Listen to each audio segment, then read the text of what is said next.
L'illa de Formentera coneixerà demà la segona divisió B.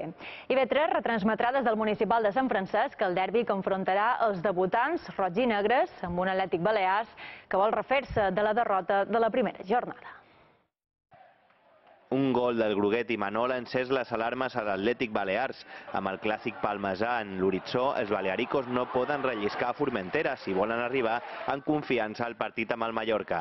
En el primer desplaçament del curs, tanmateix, hi pot haver gat amagat. Asequible no hay nada, también pensábamos que el Villarreal, equipo de cantera, que viene de abajo, jugadores muy jóvenes, luego vienen aquí, así que no nos fiamos de nadie, vamos 100%, ellos me supongo que estarán muy ilusionados, su primer partido en segunda B, con su gente, en su casa. L'afició roig i negra pressionarà els mallorquins en un dia per recordar. Tito García San Juan vol que des de l'inici el municipal de Sant Francesc sigui un fortí.